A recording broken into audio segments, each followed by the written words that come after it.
Video की शुरुआत करने के पहले सच्चे मन और दिल से एक बार जय माता जी की ज़रूर बोलिएगा। दोस्तों, ये वीडियो माता वैष्णो देवी के उन 10 रहस्यों के बारे में है जिसके बारे में कोई नहीं जानता। अगर आप माता वैष्णो देवी का कृपा प्राप्त करना चाहते हैं तो इस वीडियो को एंड तक ज़रूर देखिएगा। बीच में छोड़कर जाने से आपको माता की कृपा प्राप्त नहीं होगी, तो बने रहिए इस वीडियो के एंड तक। श्री माता वैष्णो देवी की पवित्र मंदिर की यात्रा हमारे समय की पवित्रम तीर्थ यात्राओं में से एक मानी जाती है।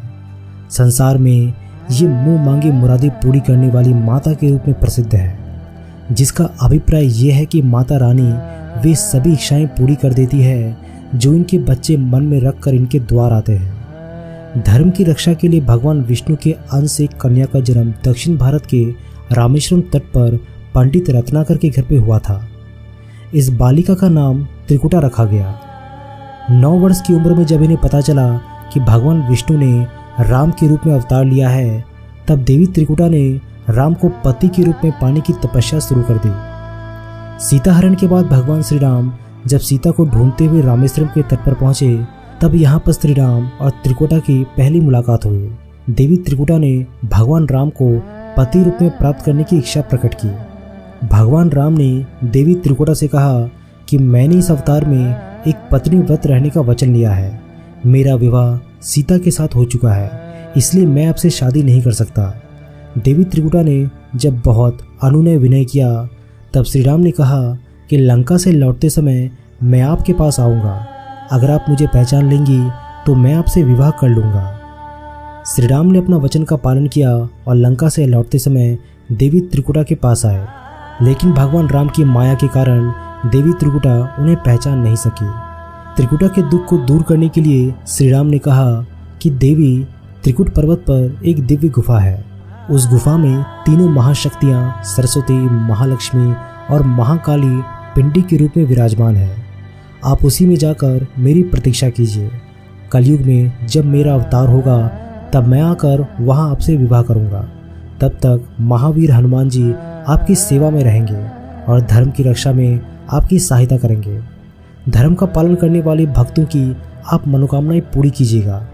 भगवान राम के आदेश के अनुसार आज भी माता वैष्णो देवी उनकी प्रतीक्षा कर रही है और दरबार में आने वाले भक्त के दुख दूर करके उनकी झोली भर रही है।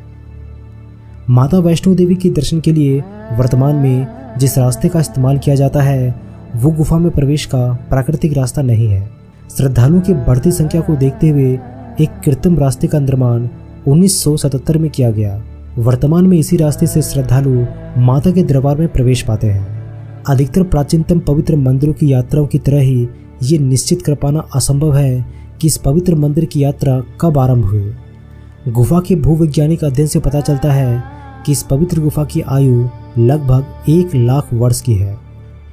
देवी माता का सबसे पहला वर्णन महाभारत में हुआ है, जब पांडव और कौरव कुरुक्षेत्र के युद्ध में अपनी सेनाओं का व्यूह बनाए हुए थे। श्री कृष्ण के परामर्श पर पांडवों के प्रमुख सेनानी अर्जुन ने देवी माता का ध्यान लगाया और युद्ध में विजय प्राप्त करने का आशीर्वाद मांगा। जब अर्जुन ने देवी माता का ध्यान लगाया और उनसे निवेदन किया तो उन्होंने कुछ श्लोक कहे, जिससे ये पता चलता है कि महाभारत में भी अर्जुन ने माता वैष्णो देवी का आह्वान किया था, जो कि जम्मू की गुफा में रहती है। ऐसी मान्यता है कि माता ने इस गुफा में 9 महीने बिताए थे, ठीक वैसे ही जैसे कोई शिशु अपनी माँ के गर्भ में रहता है। यहाँ माता वैष्णो देवी 9 महीने तक भैरवनाथ से छिपी रही थी।